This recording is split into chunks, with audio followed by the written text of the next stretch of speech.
Hey guys, welcome to Electronic Dance Money, your number one business resource for making money as electronic musicians and producers.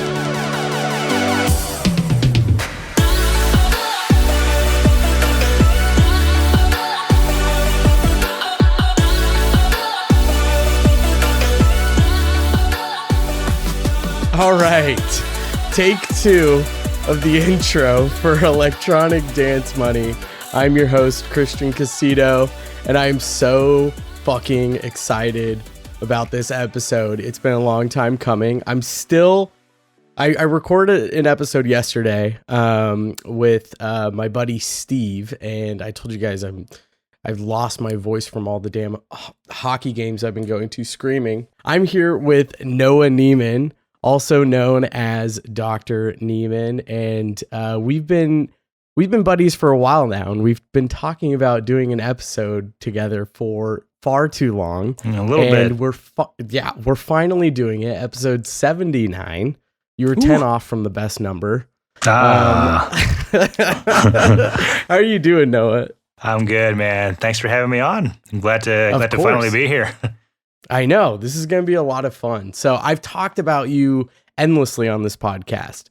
A lot of my listeners are familiar with your name because I've name dropped you many a times talking about different business stuff and different things that you're doing. Or I've also mentioned you, just not even naming you, and been like, oh, my friend so-and-so did this and that. But that's my middle name, actually, so-and-so. So-and-so? That's what I've heard. So you are name dropping me when you do that. I am name dropping you.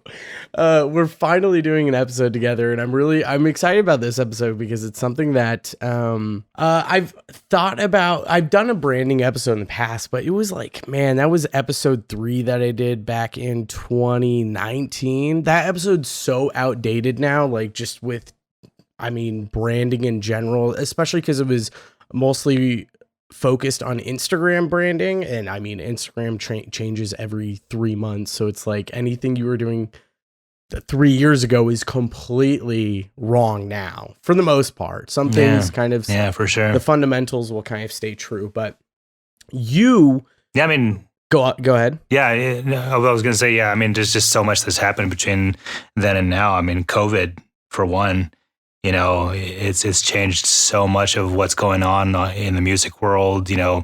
Nobody could do anything live, so you had to think of other ways to make money, and so it's just a really important thing to talk about. Yeah, well, in marketing in general, you actually bring up a pretty good point. With COVID, like, marketing changed everything with music, because the big money maker really was shows. It still is. Shows are still the big money maker, but that completely changed during COVID. Like, okay, now you have probably hundreds, if not thousands, probably, actually, if you really think about it, people who literally do live gigs for a living. There's thousands of people like that, people who put on festival after festival. Now, like, the unemployment for all these people who all they did was live sound, and then all of the artists, there's a massive gap in, like, people who just don't have any jobs anymore. And so now you have to come up with new ideas of what the hell you're going to actually do. For artists specifically, it changed the game.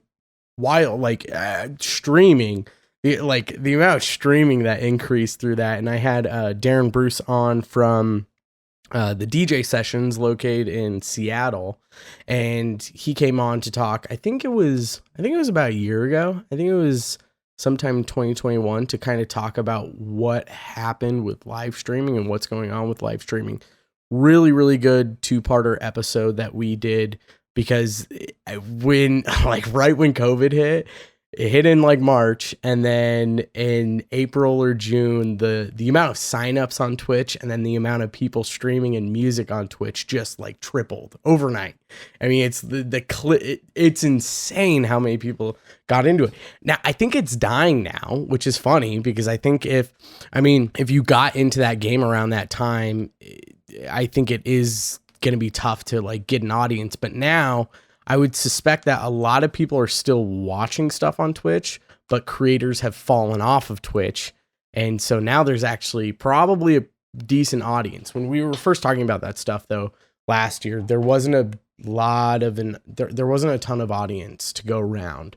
There were kind of people dominating the scene, but now I would suspect there's less creators, more of an audience, and people could actually continue doing that sort of stuff. Yeah, I think that, and it's funny that you mentioned Darren, because I actually did an interview with him just a couple of months ago. I'm not sure if he heard of me through you or independently, but that's just kind of funny. Anyways, yeah, about Twitch, I don't know if a whole lot of people are taking that as seriously as they were a year ago or 2 years ago, just simply because it's not as much of a cash cow as doing live shows, and you can do live shows now. So if you were doing live shows, you were really doing Twitch just to sort of stay relevant. And like, I don't know, for guys like me,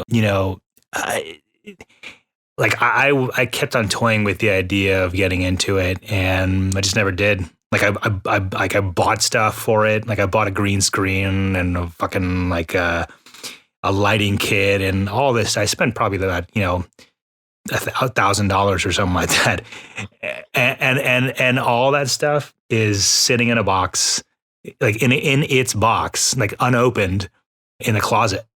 And I just always meant to open it. I was like, okay, I'm going to do this. I see like, I don't know. I just see like all these guys like doing that. And it just didn't, I don't know. I don't know if it didn't appeal to me or if it didn't, what, but I mean, I was just like, I could focus more on, writing music than streaming it for free to, I don't know how many people would tune in, because I'm not, DJ Snake, if he got on Twitch, or Marshmallow or whatever, like those guys, sure, like they're going to get sponsorships and all that kind of stuff. But no, I mean, it's just like, I guess it wasn't for me. And I did sign up for it, and I have like single digit followers or something like that.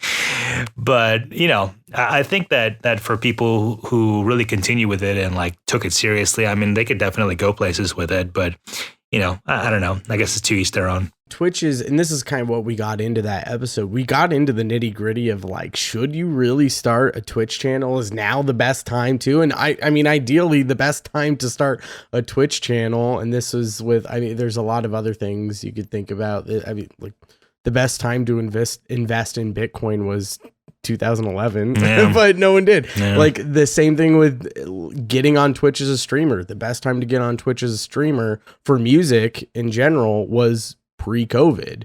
If you established an audience pre-COVID, then COVID hits and there's this massive flood of not just users going to watch Twitch streams, but huge artists that draw more people to go watch Twitch streams. And then they happen upon your stream because it's on the front page, because you've been you've been working that Twitch channel for so long that, and you've just naturally grown your audience, that when that floods in there, you're going to benefit from that, even if you're not a no name. So it's like, hindsight's 2020. Like it would have been great to have been involved in Twitch at that time, but and Twitch takes so much time. Like that's the thing.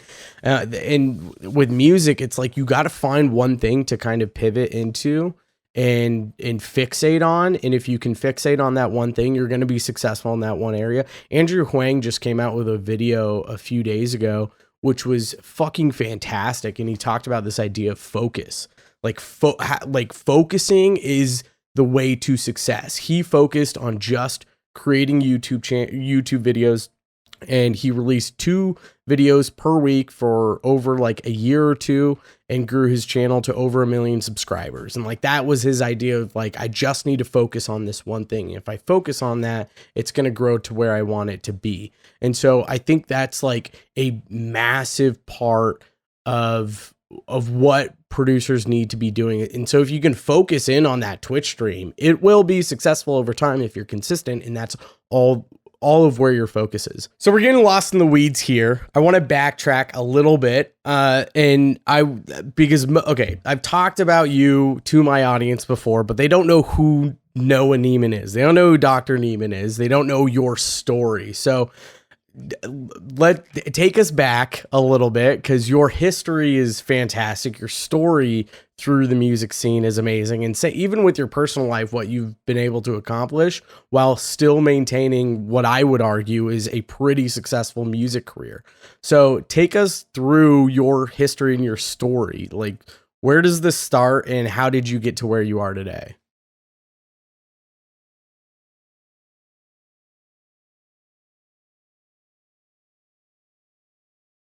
Yeah. Oh man. I have there are probably multiple starting points that I could tell you about.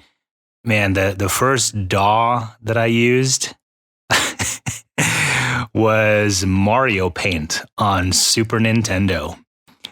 I don't know if a lot of your listeners even know what Mario Paint is, but the main thing that was a game. Obviously, it was on Super Nintendo, but it was more of like a creative thing where you could make pictures and videos and stuff like that using Nintendo assets. So you could make. It was the first sampler. It really was. I mean, I don't know if it was the first, but it was. Probably not the first. Yeah, it was a sampler. Yeah, it was a sampler, and it was the first one that I came across. So you could make, there was like a note, like an actual a musical notation bar, like a G clef bar, and you could line up notes on it, but the notes were not like piano sounds or trumpet sounds or classical music sounds. They were like Yoshi sounds or like Mario jumping sounds or fucking like when you get the star, like, that kind of thing. And so, so I recreated Twilight Zone by 2 Unlimited using Yoshi and Mario sounds. And it was just, it blew my mind that I could actually do that. And I didn't even know, I bought the game wanting to just paint stuff. And they had this entire side game that was a DAW essentially. So, so that was my my first foray into music making, and fast forward, I just, gobbled up every single DAW that was out there and just started learning more and more and more about music. And, I had been playing music since I was 4. I played the piano since I was 4, violin since I was probably about 7, and then trombone since I was 9. And so I've been in a very musical household. Like my father is a fantastic pianist, and same thing with my sister. So music was everywhere, and my mom was like a super huge disco and 80s era music enthusiast. So I've always been around music, and it just was a big part of my life. And so, I started really kind of taking music seriously probably when I graduated from optometry school, maybe a little bit earlier than that. Actually, definitely earlier than that. It was probably my second year. I did this song, a remix for a friend of mine, Zachary Zamaripa, and it caught Marcus Schultz's ear. And Marcus, he texted me out of the blue while I was sitting in a lecture, and it was I think it was an optics lecture, and I was getting texts from Marcus Schultz, and he's like, "Hey, it's Marcus Schultz. I heard your song. Yeah. No, because the owner of the record label that I did this remix for was really, really personal good friends with Marcus. And so he got my number from the guy, and the guy, his name's Javdi, really good friend of mine, lives in Washington, D.C. Oh man, I want to say 2010, maybe 2009, something like that. So this was like the epic trance heydays. Were you were writing trance at this time, right? Yeah, I was writing trance, and so it was the height of that kind of music, very melodic. Production standards were not, I would say they weren't what they are today, but the music was, the musicality, everything was phenomenal. Anyway, so Marcus texts me, and my mind is blowing like during this lecture, and like I'm like looking around at people, and like they're just, you know, listening to an optics lecture, and I'm talking to Marcus Schultz, and it was just blowing my mind. So anyways, he got me to write a remix for Karanda, which introduced me to a now very good friend of mine, James Wood, who was one of the main guys from Karanda, and David Call, who is now my best friend, and we hang out all the time, and he was the vocalist on the track. But anyway, so that led to, bigger and better things, like continuously. It was like one stepping stone to another. And I finally hooked up with Tritonal, who again was doing trance at the time. And funny enough, we're both from Texas. I was living in Houston at the time. They were living in Austin. And the plan for me was to always move back to Austin because that's where my wife's family is, and that's kind of where we always wanted to be. So it just worked out really well. And so I got really close with them and started writing music for them and for their label, Enhanced. And eventually they took me on tour and stuff. And it just kind of, like I said, it kind of blew up from there. Did you shift you had a genre shift after you were writing trance? When did you start to shift? So like, the idea of this episode, which most of you probably know by the title when you're checking this out, is talking about rebranding. So you kind of had instances, and I mean, even Tritonal has over the years, of like small rebrands of just genres. So this whole time you were going under the name Noah Neiman, correct? Right. Yeah. So, I didn't really have any sort of, DJ name or whatever. It was just my first and last name. But yeah, so with Tritonal, their sound really, I mean, they were exploring themselves as artists, I suppose you could say. And, they started off in trance, which is where I was, and that's how we met.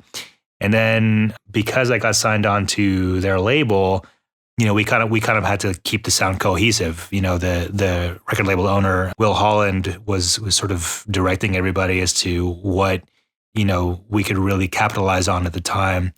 And just what we were feeling artistically, so they kind of transitioned from trance into progressive house, which was, nowadays it's kind of like EDM.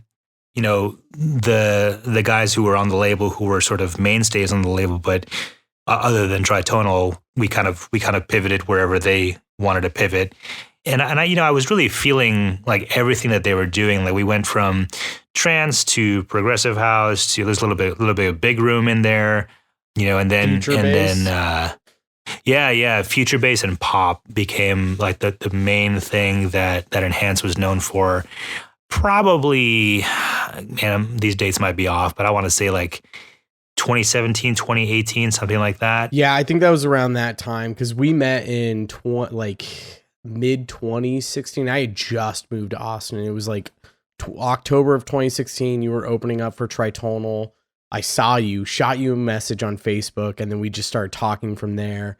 And that was right when you were coming out with Make It So Good.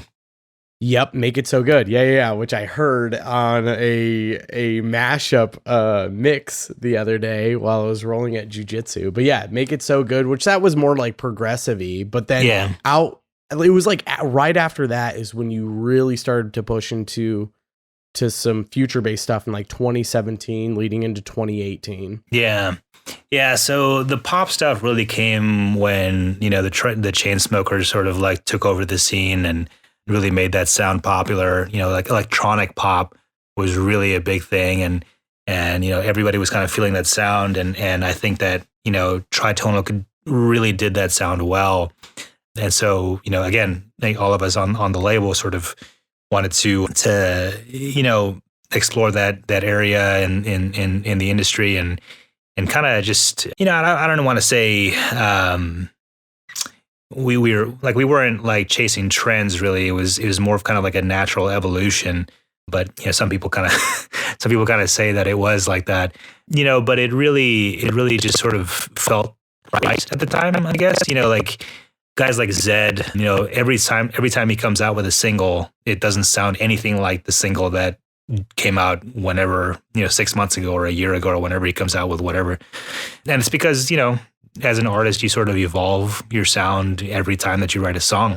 I think that's a really important point to make. It's like there's a reason why people chase trends, and like as an artist, you do have to keep up with the times. But as you grow as an artist, you also develop your own sound. And I think quote unquote chasing a trend is okay. It's not it's not a bad idea. I think where it becomes an issue is if you're just lazily writing and you're not even trying to put your own take on something, and it's like, let me just fucking write something for the masses that everyone's into right now. And I know I'll get X amount of streams or X amount of money off of this release.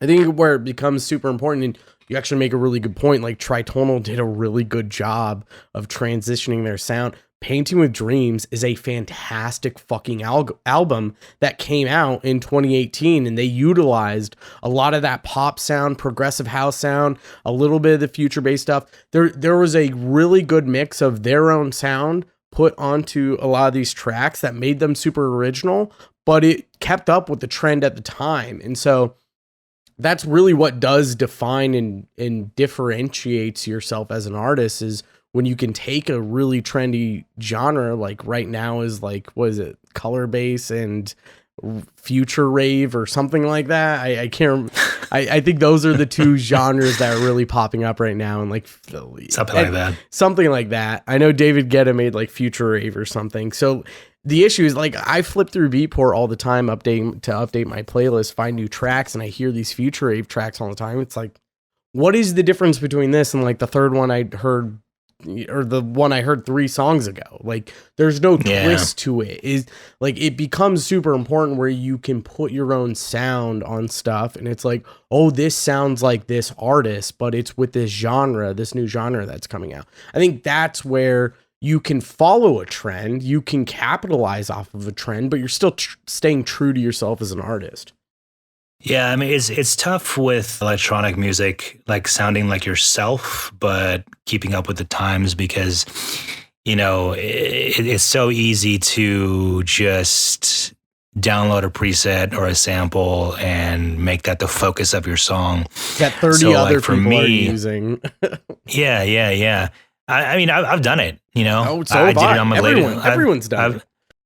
Yeah, I mean, I've done it on the latest track that I did, but like what differentiates mine from, you know, whatever else is out there that's using that same sample is the fact that, you know, like just the way that I produce it, you know, the way that I use that sample. And so, I don't know. I mean, you know, it really comes down to, like, do you have a process, or are you just like, are you starting from scratch each time? Because if you're starting from scratch each time, then you're never really developing a sound. You're just developing a song like right then and there, you know? So you have a chance to reflect on what you did last time, evolve that, and take the things that are good out of it, move that into the next thing, and scrap the shit that sucked. Exactly right. Exactly. It was probably around, it was 2019. That you decide to actually completely flip the script and do a straight up rebrand, new name, new moniker, new logo, new genre, everything. I mean, it's pretty, I think it's pretty easy to go from like the 2010 to 2013, 2012 epic trance era and move into that progressive big room sound. That's an easy transition to make. It's not as shocking as going from something like that pop sound to what you're now doing in dubstep. So tell me a little bit about your rebrand and why you decide to rebrand, because for those of you who don't know, Noah straight up went from, I mean, you were starting to make more aggressive stuff at the end of that Noah Neiman era. It was a lot of kind of, you know, 170 BPM future bass type stuff, starting to creep into the dubstep, but you still had a lot of like poppy elements to your tracks.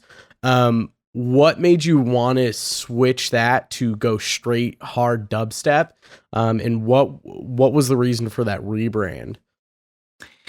Well, I mean, part of it is just straight up the vibe of dubstep. Like, you know, it's kind of the reason why I got into trance, is because there's a lot of energy in that music. And, being with Enhance has kind of driven me down the path of like calmer and calmer and calmer music, which is cool. There's nothing wrong with that, and Enhance is, no shade on them. They're phenomenal record label, and they've done only good things for me. But I guess it was just not like the direction in that I wanted to go artistically, or at least I kind of realized that at that time. So I was like, for me, dance music is all about energy and taking things to an 11, really, really pushing that, that limiter hard. Redline that bitch. Yes. Yeah. It's the only way you're headlining. So I was just kind of like, what has the most energy? And, dubstep is like the only thing that came to my mind. So, and as you said, my music was kind of like taking, like, it was like going in that direction. You if you listen to all my stuff from like 2011 all the way until today, and you saw that, and you continued through the transition of Noah Neiman to Dr. Neiman, you'll be able to see the transition points towards dubstep. Like there was one track that I wrote for Stone Records, which is a Revealed Records sub-label. And they do more like kind of poppy stuff, but they signed this track that I did with Katie Sky from London, and she's a phenomenal writer. It was called Criminal. And it's really like super pop in the verses, and then really takes a hard left into trap, like hard trap. It gets and aggressive. Yeah. And then the last drop is I mean, there's a lot of dubstep noises. Lots of wobbles, lots of screechy stuff. And that was probably the turning point. Yeah. I was like, this is like, I love making these sounds. I love using these samples. I love, what this sounds like. And I wanted to explore that sort of scene, or that sort of, I don't know, that corner of dance music a little bit more. And it just really opened my eyes. And I was like, man, it's just a lot of fun. This is the most fun I've had writing music in a very long time. I remember because at that time, that was when you and I were we were working out together every goddamn day. Yeah. Like we saw each other almost like 6 days a week. We were working out together. I miss that so much. It's so much fun. We should probably get back into seriously, it, honestly. Seriously, dude. But I remember you were going through that trains. I remember that was exactly what you were talking about, though. You're like, I'm having so much fun. And you were talking about possibly starting like a tech house type duo with another guy locally in town. Yeah. And I mean, you almost wrote like an album's worth of tracks, and you're like, yeah, this is cool, but like, this is not what I'm wanting to do. And then it was immediately like right back to the dubstep. Yeah, that was, I feel like that literally was me chasing the trend, because at that point, that was when that kind of music was really popular. And, as a producer, like I'm very, I can like, as my discography will show, I can kind of write a lot of different things. And so I was like, all right, let's see what this is kind of like. And it was fun to write. It was cool, but it just like, man,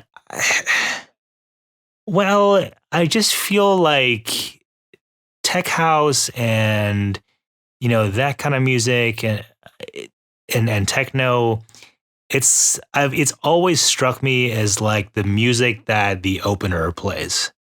And I know that like there's phenomenal DJs that write phenomenal music, and they've won Grammys and stuff like that. And, it's not like boring music at all, but that's just the way it feels for me.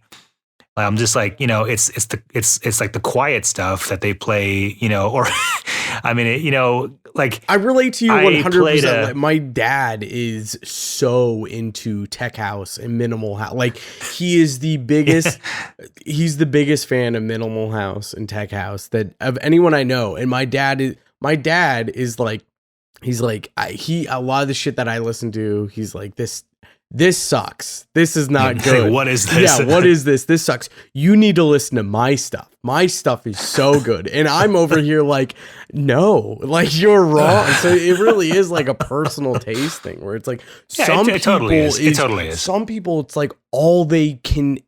My dad, for instance, is just a perfect example. He fucking loves that shit and doesn't care for anything else. Like if all he listened to was minimal and tech house, he could listen to that forever for the rest of his life. I could not. So no, me either. I mean, honestly, I probably couldn't listen to dubstep for the rest of my life either. Like when I go to the gym now, since like you and I are not going to the gym, I just have my headphones on the entire time with noise canceling turned on. It's actually these right now that I'm using. By the way, Apple, whatever AirPods Max, they are the real deal. Are they over the ear? Yeah. Yeah, you can see I didn't realize they're over the ear. Yeah. Those are nice. Oh, they're phenomenal. And they're wireless? They're wireless, they're over the ear, and the noise canceling is like by like multiple reviews the best on the market. They got that sexy Beats technology in that. I'm telling you. Anyways, but I'm listening to like The Mandalorian or Boba Fett or something like that. No. Right. The soundtrack. You're listening to the soundtrack? It's epic, dude. It is. I have my Dr. Neiman Spotify artist profile. If you go there, you can scroll down and you'll find I've got my I've got my playlists there, so you can subscribe to them if you want.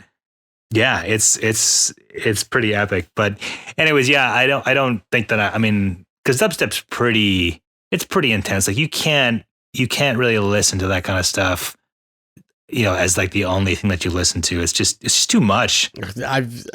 I've got a buddy that would say otherwise. Will Doolittle. That motherfucker loves dubstep. I get like weekly messages like, hey, when are you going to start writing dubstep? And I'm like, never. I'm not going to.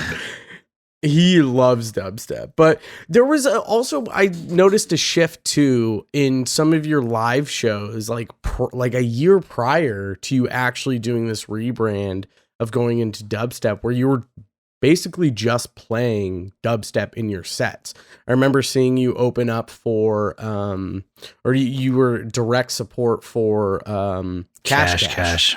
And that whole set, and that was in October of 2018, I'm pretty sure, where it was nothing but just hard dubstep. I don't know if I wasn't playing like Excision style hard stuff. Yeah. It was still pretty. Yeah, it was still, and and then I did play some house and stuff like that. I was very like an open format kind of thing.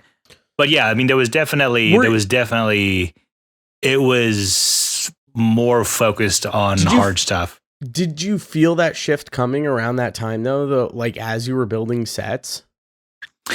It was really just me testing out stuff, like the way I DJ, like I like to prep like big chunks of my set ahead of time so I can kind of like plug stuff in, as to what the crowd is vibing, to at the time. Like, so, okay, I'm like, do they like this? Okay, well, I'll play more of this.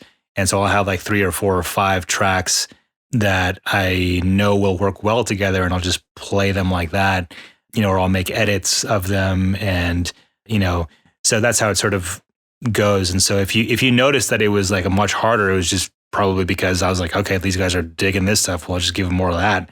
That's kind of how I do my sets. Now it's really, I guess not now. It's always been like this, but I try to like, put pop stuff into the verses and breaks and that kind of thing. But, the drops are going to be really, intense. And I think that's what people really want, when they're coming to a dubstep show is, they want really, really hard, intense stuff. But for me anyways, and I don't know if everybody in the crowd is really going to dig this, but, at least the people in like the first, few rows that I can see, they're always loving it. But yeah, I mean, just playing stuff like, I'll play like Stacy's Mom. Yeah. Everyone loves or that.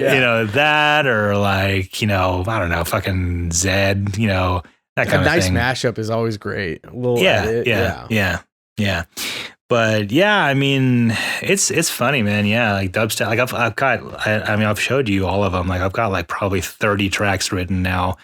Either like fully finished or like probably 90% of the way finished, and they're just waiting in the wings to get released on whatever label. Yeah, it's just, I don't know. It's a lot of fun to write dubstep. It's it's also, like I said, it's just what I'm vibing with, and it's sort of like a new thing. Like I've been doing music for so long that I don't know, and it's not my main source of income, so I can afford to make a change like this and not worry about, am I gonna alienate my fan base, or am I gonna be able to pay my mortgage or something like that, This kind of leads us perfectly into the next segment that I'd like to talk about, which is probably the number one question that most artists are going to have as they listen to this episode. And they're all probably questions, shit, should I rebrand or not?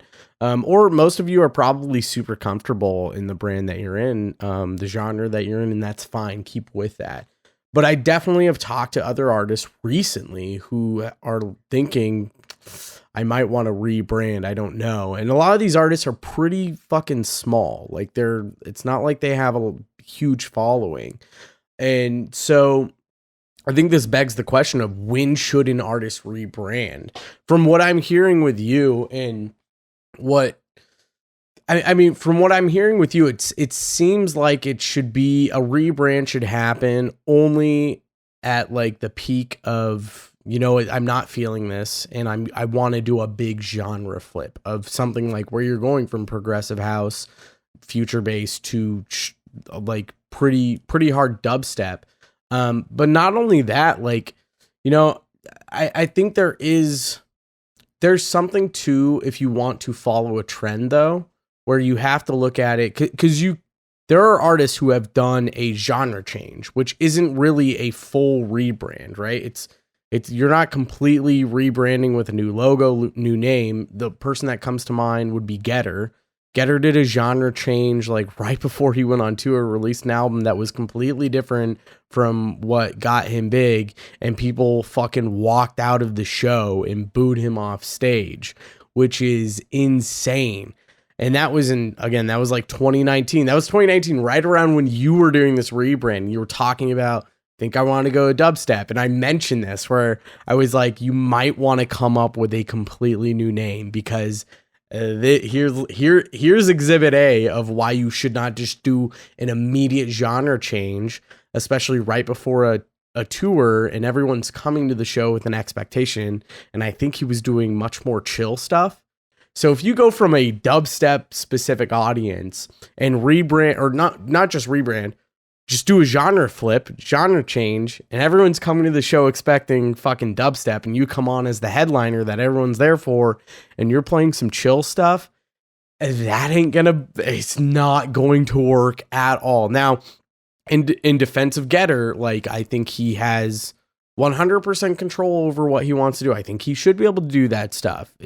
That's fine, but I do think that there needs to be a little bit of, like, I don't know, maybe put on the flyer or send out an email to everyone that is going to the show. Hey, we're not doing dubstep. It's not dubstep. So at least people know. But outside of that, I think that's where it becomes really important, where it's like, you got to seriously think about just coming up with a new name. And Tiesto has, like, if you go look at his Wikipedia, he's got like 10 or 15 different names he's gone under. And same with Armin. Like, all of these artists have multiple different names that they go under for different genres that they want to play. And I think that's where rebrands become really important, where even speaking to that, like, you don't even need to necessarily give up and throw out your other artists, right? You could just start a new name.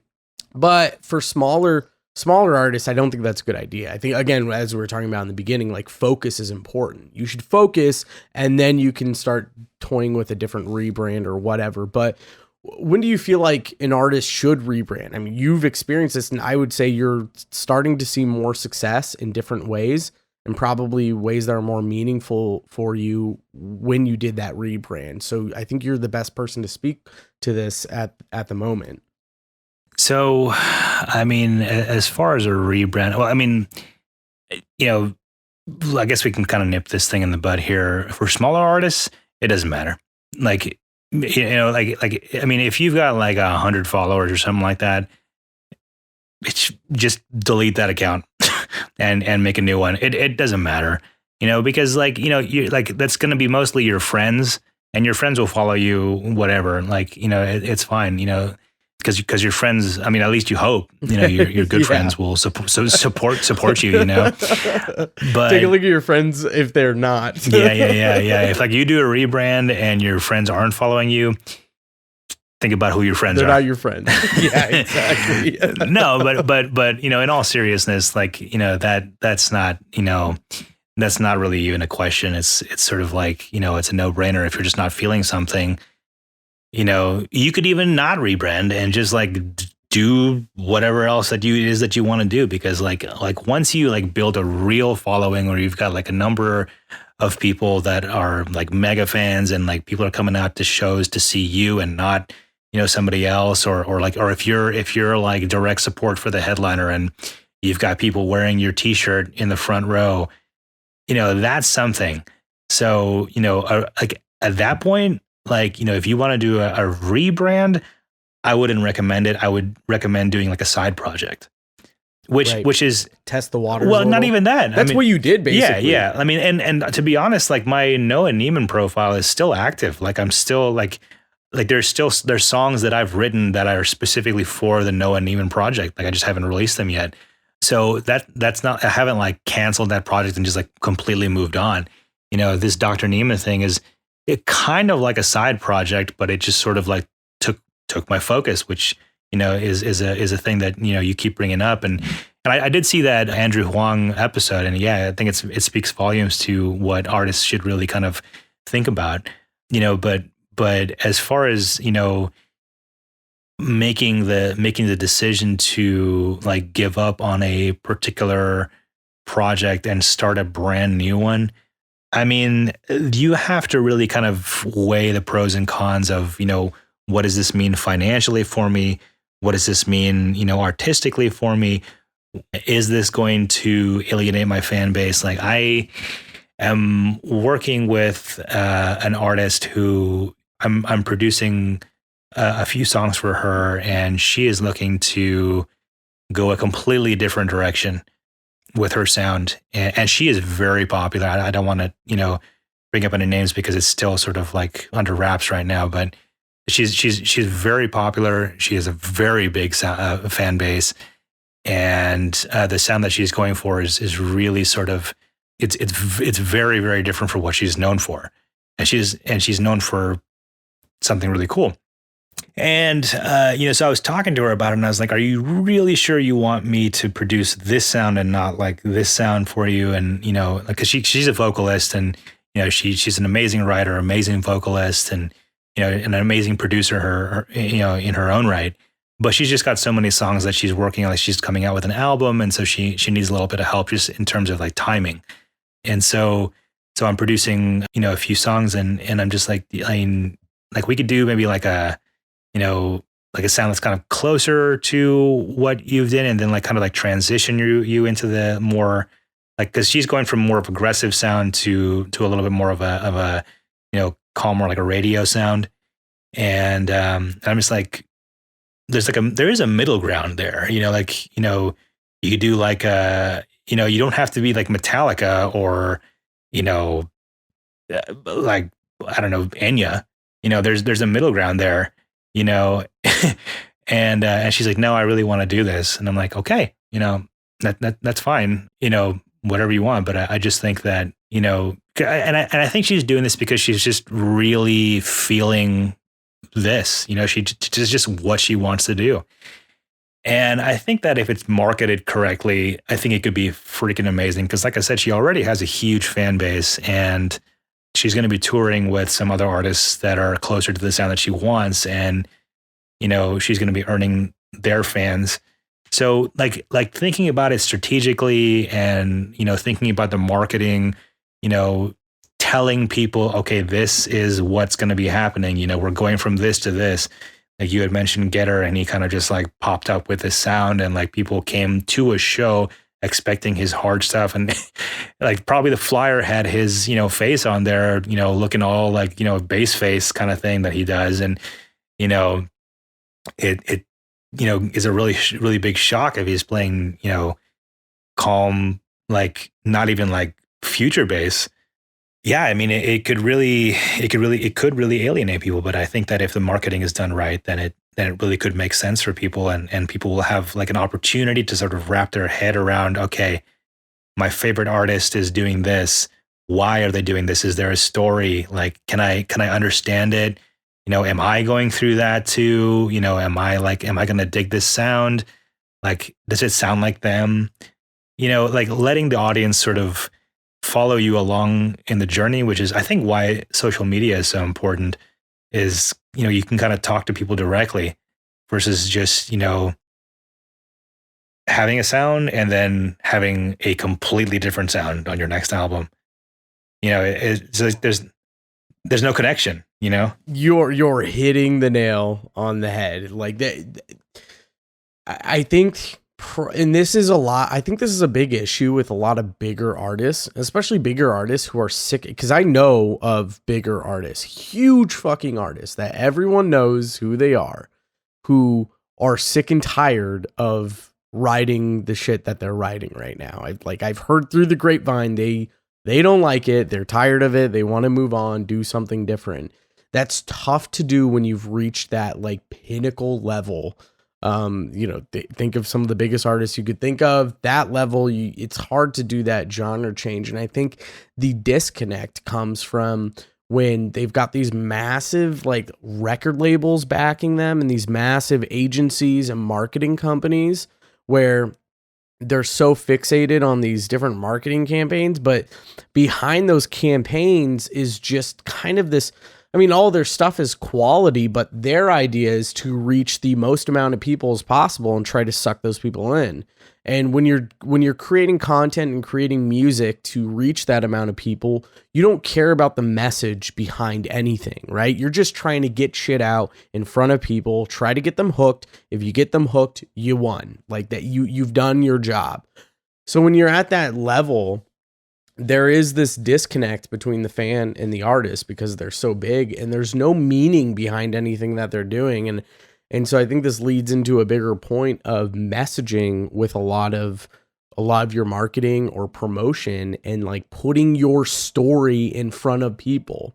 Because if you put your story in front of people of what your experience is, why you might have wrote this specific track or things you're going through, people can relate to that. They can consume it, they can understand it, and they can reason with it. Especially if you're going through genre changes and you explain why you're going through that stuff. Now, obviously there's ways to go about that where you're just not like your social media account is your fucking diary. I don't think that's where that belongs. There's a way to go about writing a story in your post about this track you're promoting. But if that's how you build your brand and that's how you build what you're doing, then it's much easier to test different genres, to be able to change things.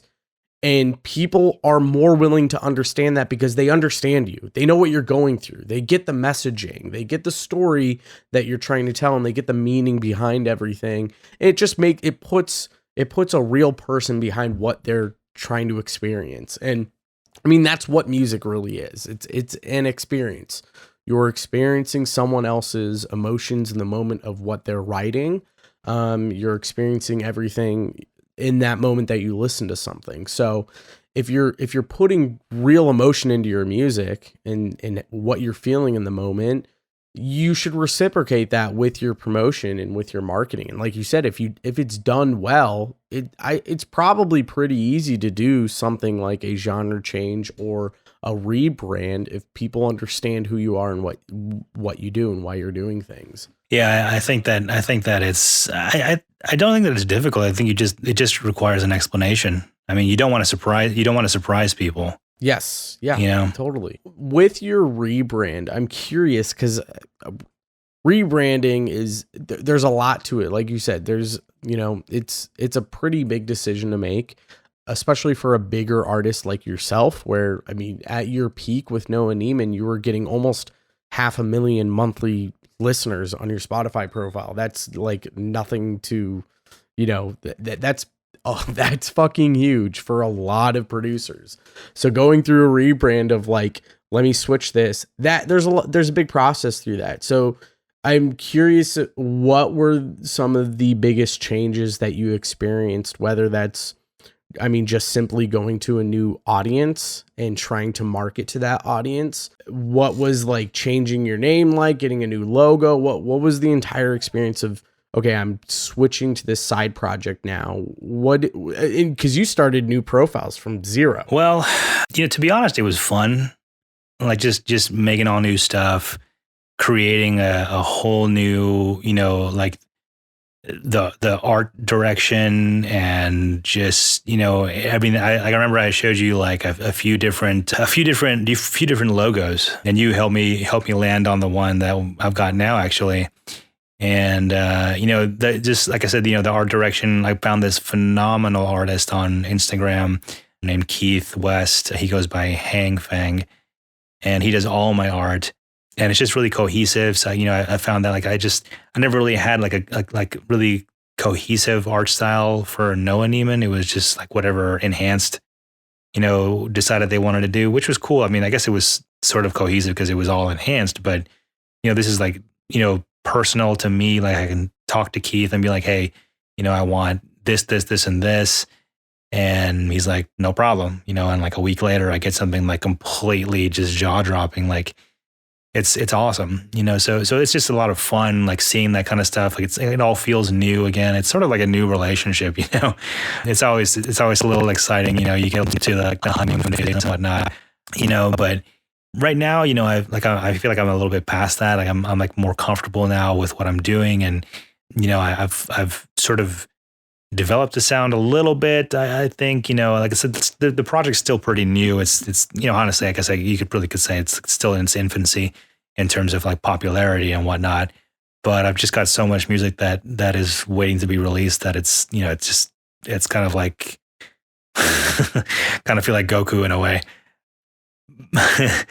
But I mean, like it was like nice kind of like meeting new people in this sort of scene. Like my current management, they're just the nicest guys, and it's really cool knowing them. Justin and Robert and Xander and Katie, they are all just phenomenal people. And I never really knew them until after COVID. I think I reached out to them after.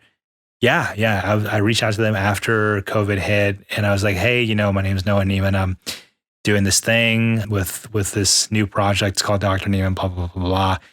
And I think I reached out to Justin first, and he's like my main guy. And Justin's like, yeah, I know who you are. I've seen you around town. It's really cool that you're doing this dubstep thing. And I was like, yeah, I'm looking for new management. And, I keep seeing your name pop up, and so I just wondered if we, you and I could have a good conversation. And, one thing led to another, and, he's got me on all these shows now, and I'm playing festivals and stuff, and it's just kind of nuts, and it all just kind of like happened really quickly. And I guess they just like, I mean, I don't know if everybody's heard of this saying, but it takes 10 years to be an overnight success. And I've been literally doing it for like taking it serious. I've been doing it for 20 plus years, but I've been taking it seriously for about 10. And now I just did a rebrand like a decade into the Noah Neiman project. And it's like really popping off for me. And I guess it's just management change was a big, like, big point part of that. Yeah. So like I had always, like for me, management, I guess always, and it like technically this isn't actually the way that I probably should be thinking about things, but management has always kind of also equated to a booking agent for me, because for me, like I'm really like I'm very and you wouldn't get this from me, like just kind of talking to me, I guess, but I'm sort of like OCD. Like I have to know everything about everything. So I'm very, very involved on the production and label side of things, and who are the writers that I want to work with, and where is this record going to be released, and how much am I going to be, compensated for it, and blah, blah, blah, blah, blah. And so I've cultivated like a very large catalog of people that I know in terms of, writers and record labels and, record label executives and other artists that are on those record labels. And so I'm covered on that side. What I really needed was somebody who could get me shows, because I'm on it, I'm a doctor during the day, and then I'm writing music when I can, and I don't have enough time to go out to shows and meet people. I hate saying that, because it makes me sound like you also have a family though. Well, yeah. I mean, it's just so, so I've got like so many things, vying for my attention and time that I cannot, by the end of the day, like right now, it's what, almost 9:15, nice 9:10 right now we're talking. And like, I have been up since 4. Like I went to the gym. I worked at my clinic. I finished a song. I, took care of my kids. I put them to sleep. I haven't even eaten dinner yet. I've had a glass of wine. I've had a glass of wine for dinner. So I am not, like, if it was Friday, I would not be going downtown and being no, I wouldn't either. Yeah, man. So like what I needed was guys that can kind of like, get me into the door, so to speak. And they can pull some strings for you. Yeah. And I was like, so I told Justin, I was like, hey man, I've done all this stuff. I've toured with Tritonal across the United States. I have written songs with Rehab and Tiger Lily and the Chainsmokers, and I'm good. I'm good at what I do. What I need is somebody to do this for me. And he's like, I can do that. Let me talk to my partners and whatever. And so we kind of hashed out the details, and it's like just like a really, really, really like good fit. Because like I've had managers in the past who are phenomenal people, and they have a very extensive networks. And one of them, Gabby Kaklani, who is just an amazing person and an amazing manager. She's the one that hooked me up with Rehab and the Chainsmokers, and just, she could get me so many things, but she was just wanting me to do a little bit more pop stuff. And, we've already talked about that. I was kind of like not really feeling that. And, so that led to a little bit of friction in terms of like how we wanted to take what direction we wanted to take the project in. And so, so we decided to part ways, and we're still friends, and we talk, and, like she's got kids, I've got kids, and we kind of send, pictures back and forth every now and then, although I need to do that. I haven't spoken to her in a little bit, I guess. You get busy or whatever, but life moves on. Yeah. And so, like I was never able to score stage presence. Right. It was like that was the missing piece. You had the catalog, you had the production, you checked all the boxes for an artist, but it was like the missing piece really was the being in front of a live audience. Yeah. And with Tritonal, I've been so blessed to like meet all these amazing people in the industry. Like they took me on tour with them. I like my biggest show with them was probably like 3,000 or 4,000 people. I mean, it was it was so big. Like it wasn't a stadium, but the club was just so massive that I didn't know where the back of the club was. Like I was looking at it was just more and more people. Yeah. It was just like people after people after people, like rows and rows and rows of people. I'm just like, is it outdoors? So, I mean, like stuff like that was amazing. But like I said, I never really had anybody that could like get me my own shows and like get me onto like multiple festivals, and that's what that is happening for me now, all thanks to the right people. And it's just, a lot of it's luck. meeting people at the right time, but, a lot of it is like, sure. Well, I mean, I guess a lot of it is like, gumption, honestly. It's just like, I saw this guy named Justin and I was like, he's doing things and I need to talk to this guy, Luck plays into this conversation so fucking much, and being at the right place at the right time. And this is why I can't stress enough I mean, you paid your dues as a younger artist, needing to meet the people that you need to meet and being at the right place.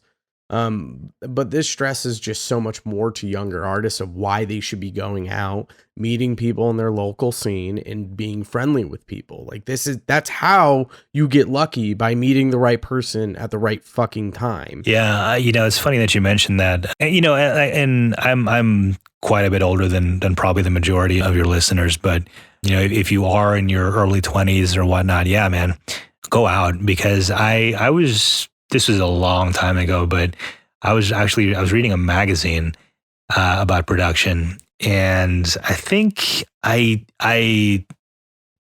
don't know if it was this guy that I'm going to say or if somebody else, but I remember reading this article, and I think it was Eddie Tonic, I believe he is a house kind of techno DJ out of Germany, and funny enough, he's actually a dentist. So a lot of doctors are EDM producers, more than you would think. But he's like he's really successful. But he's like I said, I don't know if it was him or not, but he said younger, like the magazine interviewer had asked him, so for younger artists, what advice do you have to say to get to the point that you're at? And he's like, go out and go to parties. Like sitting at home in your bedroom writing music, like that's cool, but you're going to always be sitting at home in your bedroom writing music. That is all you're ever going to do if you don't get out there and meet people. And, like I've had to do my fair share of that. I've met, Andrew Parsons. I met him, at a party, and he just took, I don't know what, like, for those of you who don't know, Andrew Parsons is a big guy here in the local Austin scene who used to have the Club Kingdom, and now they moved to, what's the new club that they opened up, him and his wife? Concourse. Yeah, the Concourse. They're wildly fucking successful in the local scene of running shows, big fucking shows, the biggest artists you could possibly think of. Big time, yeah. And so, I mean, like he I don't know what like made him do this, but he just, I don't know why, he just gave me show after show after show after show, and I guess like he must have just liked what I could do or whatnot. I don't know what, but so that kind of like pumped me up in the local scene, and then that helped me sort of explode onto the more like regional scene, and then like I said, once I got to know Tritonal, it was more national. Yeah, I mean, it's you really do have to get out there and meet people. I mean, even if it's just like on social media, like you did that with me. That's literally how we're having this conversation right now. Yeah. I saw you at a show opening for Tritonal, and I sent you a message on Facebook, and that's literally all it takes. Like, just sending a message and being, I could pull up the message I sent you. It was something along the lines of, dude, I just saw you open up for Tritonal. You're fucking incredible. Holy shit. And then you sent me a message, and I was like, oh my God, you replied. And I was just like, hey, I'm a producer. Can I just send you stuff for feedback? And you're like, sure, I do. I give feedback to anyone. So I was like, oh my God. Yeah, well, I mean, like, it's funny though. I mean, like, because some of these like some of these really big guys, they get like a message like their messages like that, like 1,000 of them a day, and so it's hard to like or they you might have to be strategic about it. Yeah, I suppose so. I mean, it was I could have messaged Tritonal, but I knew that they weren't going to fucking message me. Like, they weren't. And so it was much easier to go, well, Noah's fucking sick. Oh my God, I found his profile. I can message him. And it's much easier to message those types of people. And those still much bigger than I ever was, but they're still within reach. Yeah. And I mean, like, it could also just be like the guy's a dick or something. Yeah. It could be. You know, like for me, like I like it might take me a while to get back to you, but I do try to get back to every single person that messages me. Like literally every single person that messages me.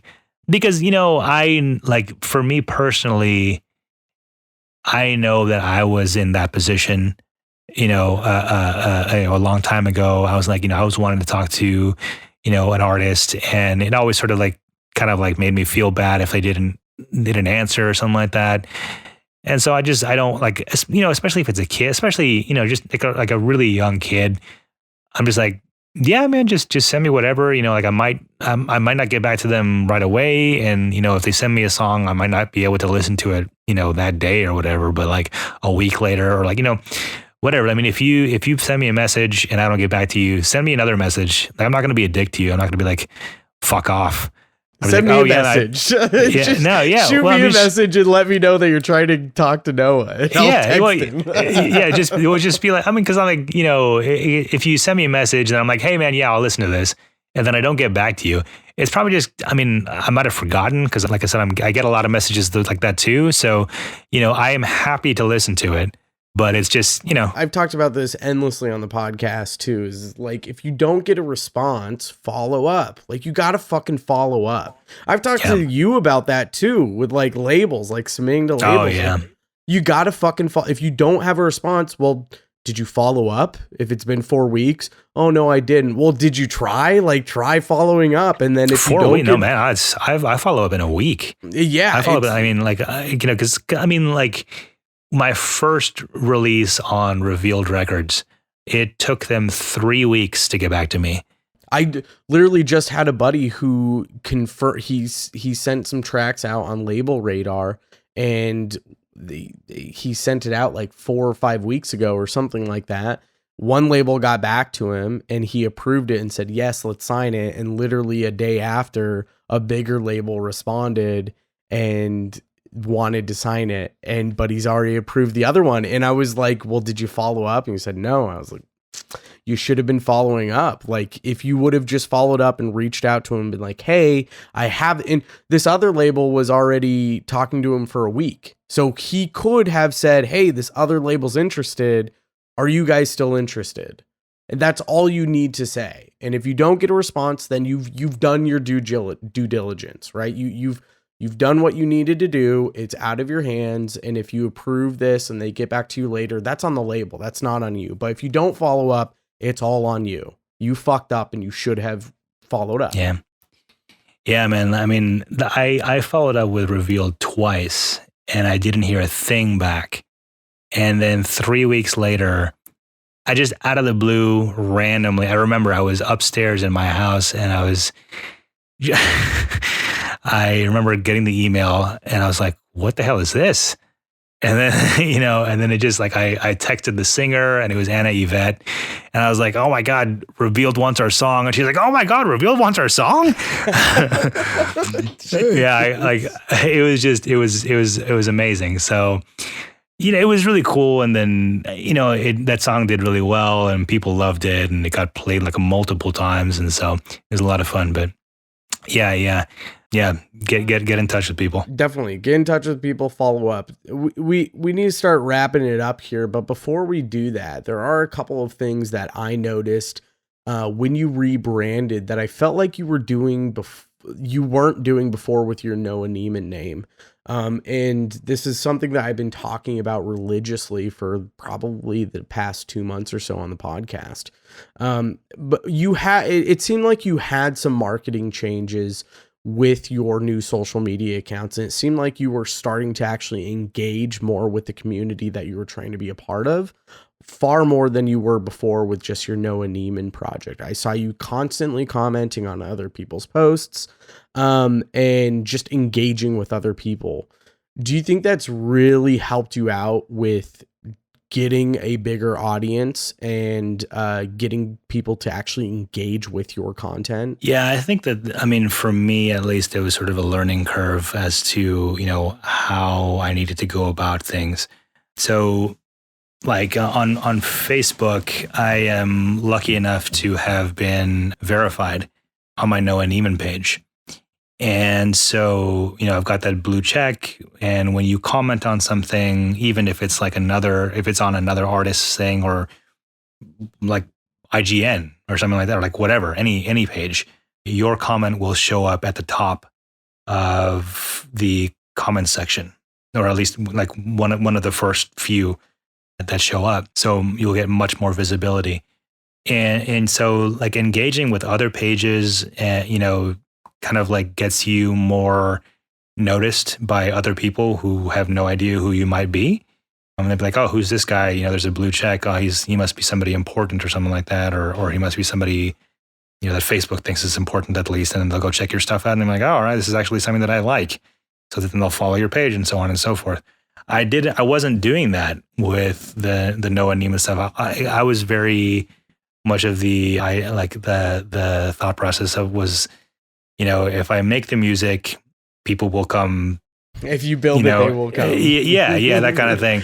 I was just like, true at all. No, it's not. And it's very unfortunate, but that's just sort of the way it is. I mean, like you can kind of bemoan the I'm so happy you're mentioning this because I've mentioned it so many times on the podcast. Yeah. I mean, if you build it, no one's going to fucking come. And you're a testament to that because you have legit tracks signed to legit labels with legit streams, legit monthly listeners with Noah Neiman. You built it, but no one was fucking coming. Yeah, it's sort of like, you really need to show people what it is because like, it's like, you hear a song on the radio and it could be like the most garbage crap in the world, but you hear it enough and you're like, oh, okay, I like it. Like that Avicii song, like everybody hated it when it first came out. Everybody. And then are you talking about Levels? No. His stuff that's the most popular. Wake Me Up. Oh yes. He played that at Ultra, and everybody's like, "What?" It's freaking. There was all these like cowboy hat memes and everything like that. And he was in. They just kept on putting it in front of people, and more and more people were like, "Okay, this is cool. And I love this." And Avicii is now my wife's favorite DJ. Fuck, and the guy's dead. I mean, R.I.P. He's. I mean, like I said, I mean, I guess he had the bravery to do something new, but it was like it was marketed really well. They just they did it really well. So you could write the best song in the history of music as a bedroom producer, and nobody's going to care because nobody's going to hear it. You're not in front of enough people. I mean, you got to get out there and you have to meet people, or like at least you don't have to get out there, but you at least you message the right people and maybe offer to take them to dinner or at least buy them a cup of coffee or something, and then just show them who you are. If they don't like you, then whatever, but maybe they do like you and maybe they take you under their wing like Andrew did with me, and maybe you become somebody. I think that's really an important thing to take away is the music in the music industry is secondary. It is all about who you know and your image and your marketing and that kind of thing. Because, and I've said this in other interviews before, the bare minimum that you have to do to be a successful musician, this is the very, very bottom of the barrel bare minimum that you have to do is write phenomenal music. Your music has to stand out and be kick ass, and the production has to be on point. You cannot be making mistakes. It has to be perfect. That's the bare minimum. Then you take that to all these other people and you build a machine. But if you're just writing tracks, and you're not taking it seriously, or you're not taking it seriously enough, and they're pretty good, but they're whatever. That's not going to get you anywhere. So it's got to be badass tracks that you take to the next level. Yeah, I agree. And even there's a lot of people who don't write the best music but know the right people, and that gets them in front of enough people too. So I think this combination of audience engagement mixed with the people that you know and having just outstanding fucking music really is, it's like the trifecta of everything that you need. Because knowing the right people, you're going to be able to get the right marketing. You're going to be able to get signed to the right labels. You're going to be able to do all the things that you want to do. You're going to be able to play all the shows you want to play. That's just knowing the right people. And that's like already fucking 70% of everything you need. The other thing you need is to show people that you're a real fucking person and that you give a shit. And then the music speaks for itself. Right. The music, the music definitely does speak for itself. I mean, it's just, but like, you know, like I said, it's a sad state of affairs, but that's just the way things are. And you just have to get used to that. Yeah. There's no getting around it. I saw a post today actually on Facebook by a guy who's kind of coming up, doesn't write the best music, but just knows a lot of people and is really popular. And his skills on the decks are dope, like grade A. But he posted, he was like, you know, it's really sad that people can just buy their way to the top. And I'm just like, man, people have been doing that since the dawn of time, since the dawn of money.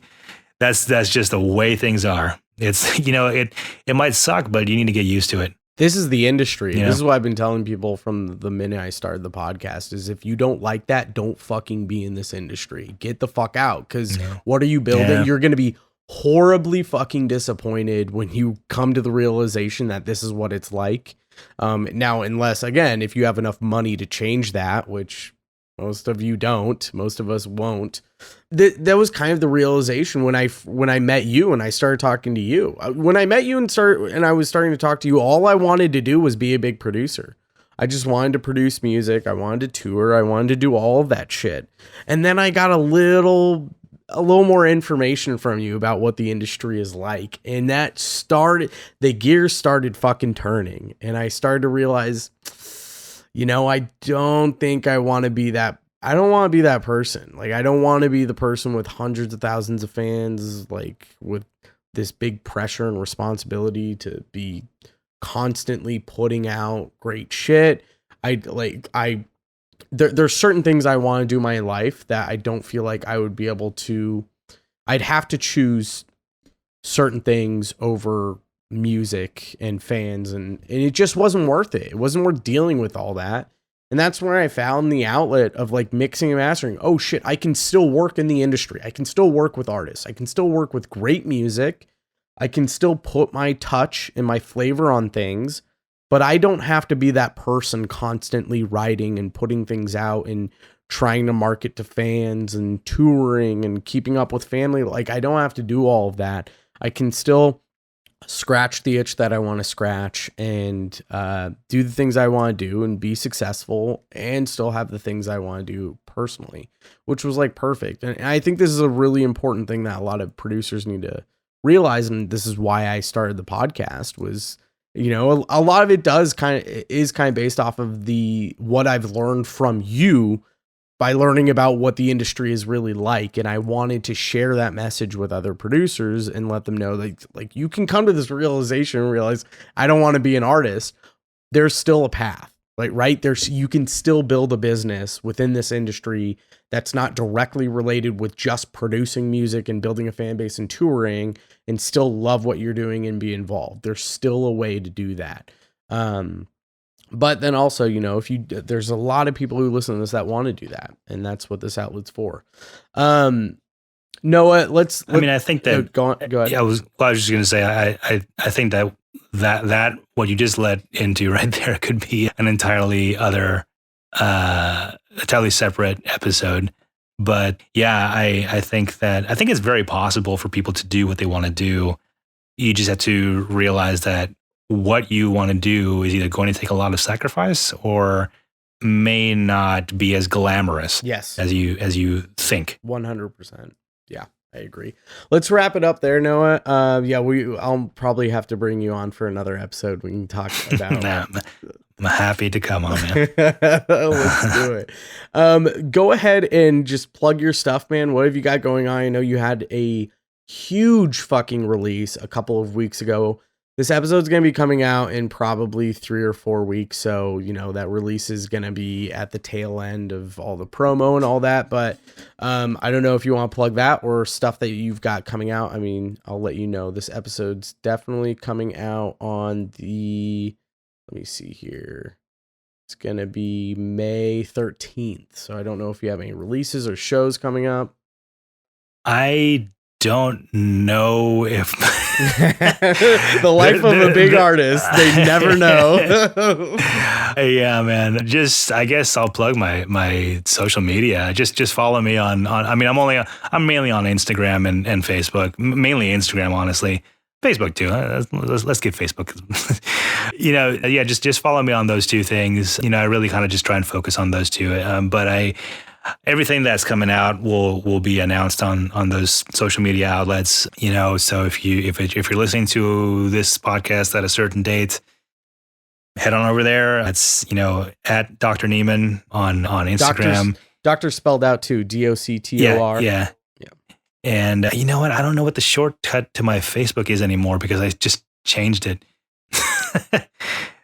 But just look up Dr. Neiman on Facebook. You'll find me. Yeah, if you spell out doctor. Dr. Neiman. You'll find me, and like I said, it's really easy to find me on Instagram, and my Instagram is logged. It's linked to my Facebook. So, yeah. So, well, thanks so much, man. I really appreciate you bringing me on, and always, it's a lot of fun talking. It's always fun talking to you. Yeah, Top Golf. We'll get some Top Golf. Hit some fucking done, reps, dude. I haven't been in the gym in a while. Oh god, yeah. I'm just all jiu-jitsu. Yeah, I remember I was pushing you. You were doing like 155 on the bench. I think I was doing more than that. I think I was doing 185. I think I got up to, I was definitely maxing. I think I might have maxed at 185. I was getting up to like constant reps at like 165. It was, we were going, man. We were, as Arnold would say, pumping iron. We're gonna be starting from scratch again, dude. I know, dude. Oh god. Oh man. Anyways, Noah, thank you so much. I appreciate you taking the time. Absolutely, man. Thank you. Everyone, head to enviousaudio.com/episode 79. I'll have all of the show notes there. All of Noah's socials will be there, so if you guys want to go follow them and everything that we talked about. But I'll see you guys next time. Take care. Peace.